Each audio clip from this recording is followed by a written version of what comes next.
ఓం సాయిరామ్. మోహన్వాణి ప్రేక్షకులకి, సాయి బంధువులకి నా ప్రణామాలు అర్పిస్తూ ఈరోజు టాపిక్ సాయి భిక్షాటన, ఆయన దక్షిణ ఎలా తీసుకునేవాళ్ళు అనే దాని గురించి అండి. ఆది భిక్షువైన పరమేశ్వరుడు ఆ రూపంలో తాను ఎలా ఉంటారో చూడమని బాబాని మన ముందుకి భిక్షామూర్తిగా పంపారేమో అనిపిస్తుంది ఒక్కోసారి. ఒక్క చూపుతో బికారిని సైతం మహారాజుగా చేసి, ఒక్క కనుసైగతో కోటీశ్వరుని సైతం తన పాదాల వద్దకు తెప్పించుకోగల యోగేశ్వరులు బాబా. అయినా ఆయన రోజు భిక్ష చేసి జీవించారు. కడవరకు కూడా ఇలాగే భిక్షాటన చేశారు.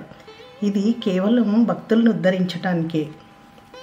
సంతానం, ధనం, కీర్తి వదులుకుని సన్యసించేవారు భిక్షాటనతో జీవించవచ్చని శాస్త్రాలు చెప్తున్నాయి. ఆ సన్యాసులు ఇళ్లలో వంట చేసుకునే వీలు లేదు. అందుచేత వారికి భోజనం పెట్టడం గృహస్థుల బాధ్యతగా ఉండేది.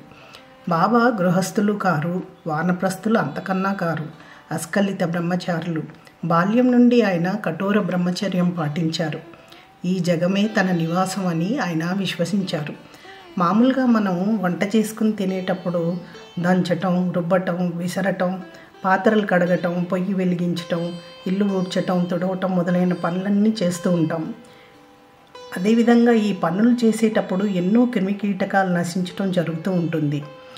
ఈ పాపాలకి పరిహారంగా బ్రహ్మయజ్ఞం, వేదాధ్యయనం, పితృయజ్ఞం, దేవయజ్ఞం, భూతయజ్ఞం, అతిథి యజ్ఞం అనే వాటిని శాస్త్రం నిర్దేశించింది. బాబా దానిని సరళతరం చేస్తూ మన కోసం ఆ యజ్ఞఫలం దక్కేలాగా చేశారు. అది ఎలా అంటే, ప్రజల నుండి వారి కర్మ సంచితాలను, పాపాలను, శాపాలను, పూర్వజన్మ కర్మబంధాలను తన జోలులో వేయించుకుని ప్రతిఫలంగా వారికి తన నుండి మహత్వపూర్ణమైన ఆశీస్సులని, పుణ్యాన్ని అందించి పాప విముక్తుల్ని చేసేవారు. అందుకోసమే బాబా భిక్ష చేసేవారు. భక్తులను అనుగ్రహించటానికే బాబా భిక్షాటన. అంతటి మహానుభావుడు ఒక క్రమ పద్ధతిలో 5 ఇళ్లకు మాత్రమే భిక్షకు వెళ్ళేవారు. అహంకారం నశించాలంటే సాధువులు భిక్షతో జీవించాలని చాటారు. బాబా భిక్ష కోసం ఒక గుడ్డ జోలే, రేకు డబ్బా తీసుకుని వెళ్ళేవారు. ఆ ఇళ్లకు వెళ్ళినప్పుడు వాళ్ళని ప్రేమగా అక్క, చెల్లి, అమ్మ అనే పదాలతో ఆత్మీయంగా, బంధువులుగా భావించి భిక్ష అడిగేవారు.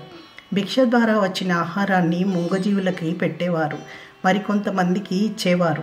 అలా పెట్టగా మిగిలిన పదార్థాలని ఆయన తినేవారు. ఈ విధంగా గృహస్థులకు పంచశూనాలు అనే 5 పాతకాలను పోగొట్టడానికి స్వయంగా వారి ఇంటి వద్దకే వచ్చి దోషపరిహారం చేయటం ఎవరి వల్ల అవుతుంది చెప్పండి? సాక్షాత్తు దైవ స్వరూపుడైన బాబాకి తప్ప మరొకరికి సాధ్యమా? ఇది ఎంతమందికి తెలుసు? ఎందరు దీన్ని అర్థం చేసుకుంటారు, చేసుకోగలిగారు? ఏది ఏమైనా సాక్షాత్తు దైవస్వరూపుడైన బాబాకి భిక్ష వేసిన వారు ఎంత భాగ్యశాలరో కదా. మనం కూడా భిక్షలోని అంతరార్థాన్ని గ్రహించి మిక్కిలి అనుకువతో ధారాళంగా దానం చేద్దాం. సాయి కృపని పొందుదాం. ఇక సాయి దక్షిణ విషయం. దక్షిణ అన్నది సద్గురువునిపై మనకు గల అవగాహన, ప్రేమ, కృతజ్ఞత అనే మార్గాలకి ప్రతీక. గురువుపై ఒకసారి కుదిరిన భావం నిశ్చలంగా నిలుపుకోవడమే దక్షిణ. మనల్ని కాపాడేందుకు సద్గురువు తన నిరంతర తపస్సు ఫలితంగా ఆర్జించిన తపోధనాన్ని వెచ్చిస్తారు. అందుకు మనం చూపవలసిన కృతజ్ఞతే దక్షిణ. సద్గురుని ప్రేమకు కృతజ్ఞతగా మనం కూడా శ్రమించి ఇష్టంగా కూడబెట్టినదే దక్షిణగా ఇవ్వాలి. పైగా అది సద్గురువు ద్వారా ఎంతమందికో ఉపయోగపడుతుంది. అందువల్ల దాని ఫలితం 1,000,000 రెట్లుగా మనకే అందుతుంది. అందుకే బాబా ఆ పరమాత్ముడు అనుగ్రహించిన వారి నుంచే నేను దక్షిణ స్వీకరిస్తాను. నేను తీసుకున్న దానికి కొన్ని రెట్లు ఎక్కువగా నేను వారికి ఇవ్వవలసి ఉంటుంది అని అనేవారు. సాయి సచ్చరిత్రలో దక్షిణకు ఎంతో ప్రాముఖ్యం ఉంది. ఎన్నో విచిత్రాలు కూడా కనిపిస్తాయి. నిజానికి షిరిడీ వచ్చిన మొదట్లో బాబా ఎవరిని ఏమీ అడిగేవారు కాదు. ఎవరైనా 1-2 కానీలు అంటే 2 పైసలు ఇస్తే దానితో నూనె, పొగాకు కొనేవారు. ఉత్తి చేతులతో యోగుల దగ్గరికి వెళ్ళకూడదని కొంతమంది పైసలు ఇచ్చేవారు. సాయి అవతార కాలంలో చివరి 10 ఏళ్లలో భక్తుల తాకిడి ఎక్కువైన తర్వాత మాత్రమే దక్షిణ రకరకాలుగా వసూలు చేసేవారు బాబా. కొందరు భక్తుల్ని అడిగి మరీ తీసుకునేవారు. మరికొంతమందికి ఇస్తామని ఎంత ముందుకు వచ్చినా తీసుకునేవారు కాదు. ఒక్కోసారి ఎవరైనా తాము అడగకుండా దక్షిణ ఇచ్చినా దక్షిణ తీసుకునేవారు. భక్తుల సౌకర్యాన్ని బట్టి దక్షిణ తీసుకునేవారు.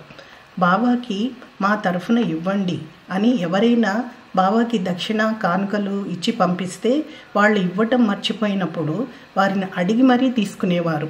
ఒక్కోసారి భక్తులు ఇచ్చిన దానిలో కొంత తిరిగి ఇచ్చి పూజలో పెట్టుకోమనేవారు. ఆ భాగ్యం పొందిన వారి ఇంట సౌభాగ్యాల పంటే. ఏ మహనీయునికి దక్షిణ సమర్పించినా తమకు చెందినట్లే అని ఎంతోమందికి అనుభవాలు ప్రసాదించారు. అనుకున్న దానికన్నా ఎక్కువ ఇచ్చిన వారి దగ్గర కావలసినంత మాత్రమే తీసుకుని మిగిలింది వారికే తిరిగి ఇచ్చేసేవారు. ఒక్కోసారి భక్తులు అనుకున్న దానికన్నా వారి దగ్గర ఉన్నదానికన్నా ఎక్కువ దక్షిణ కోరేవారు. కొందరిని ఒకే రోజు 3-4 సార్లు దక్షిణ అడిగి తీసుకునేవారు. తెలివిగా ప్రవర్తించిన వారికి, యుక్తి పన్నిన వారికి గర్వభంగం కూడా చేసేవారు. భక్తులకు భవిష్యత్తులో జరగబోయే మేలును సూచించేందుకు, గతంలో జరిగిన మేలును మరచినందుకు అపరాధ రుసుముగా కూడా దక్షిణ తీసుకునేవారు. మనసులో అయిష్టం, అపనమ్మకం ఉండి బలవంతంగా దక్షిణ ఇచ్చినా, అన్యాయంగా సంపాదించిన ధనంలోంచి దక్షిణ ఇచ్చినా నిరాకరించేవారు. అలాగే బాబా తన ఇష్టానికి వ్యతిరేకంగా భక్తులెవరైనా దక్షిణ ఇస్తామంటే ససేమిరా తీసుకునేవారు కాదు. అలానే దక్షిణ ఇచ్చిన వారిని ప్రత్యేకంగా అభిమానించటం కానీ, ఇవ్వని వారిని చిన్నచూపు చూడటం కానీ చేయలేదు. అందరినీ ఒకే విధంగా ఆదరించారు. తమ భక్తులకు వైరాగ్యం, దానగుణం బోధించేందుకే ఇతర విధాలుగా ఆధ్యాత్మిక శిక్షణ ఇచ్చేందుకు బాబా దక్షిణ కోరేవారు. ఈ విధంగా డబ్బులు పోగు చేసుకునేవారు యోగులు ఎలా అవుతారు అని విమర్శించిన వారు సైతం ఆయన దర్శనం చేసుకొని దక్షిణలు సమర్పించుకుంటూ ఆయన వద్దే స్థిరపడిపోయారు. నిజానికి బాబా ఉద్దేశం భక్తులను ఉద్ధరించడానికే కానీ వారిని బాధించడానికి కాదు. అసలు ఆయన అందరినీ కోరిన దక్షిణ శ్రద్ధ, సబూరి అంటే విశ్వాసము, ఓపిక అనే 2 పైసలు మాత్రమే. ఒకసారి బాబా ఒకరిని 6 పైసలు దక్షిణ కోరారు. వారి దగ్గర లేవని చెప్పగా అరిషడ్వర్గాల్ని తమ దగ్గర సమర్పించమన్నారు. అలాగే మరో భక్తుణ్ణి 3 పైసలు కోరగా అవి తన వద్ద లేవని చెప్పారు. 3 ప్రదక్షిణలు దక్షిణగా సమర్పించమని అన్నారు. ఇలా ఎన్నో రకాలుగా బాబా దక్షిణ తీసుకున్నారు. దక్షిణ అంటే కేవలం డబ్బులు మాత్రమే కాదు. అందుచేత మనం కూడా ఆ తండ్రికి వారు కోరుకున్న శ్రద్ధ, సహనాన్ని మనస్ఫూర్తిగా సమర్పించుకుందాం. ఆ సద్గురు కరుణకు మనము పాత్రలవుదాం.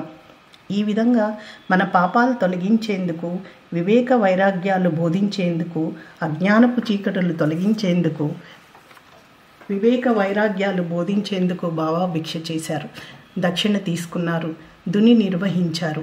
ఒకే సమయంలో త్రిమూర్తులను పూజించి తరించేందుకు గురువారం పూజ చేయించేవారు.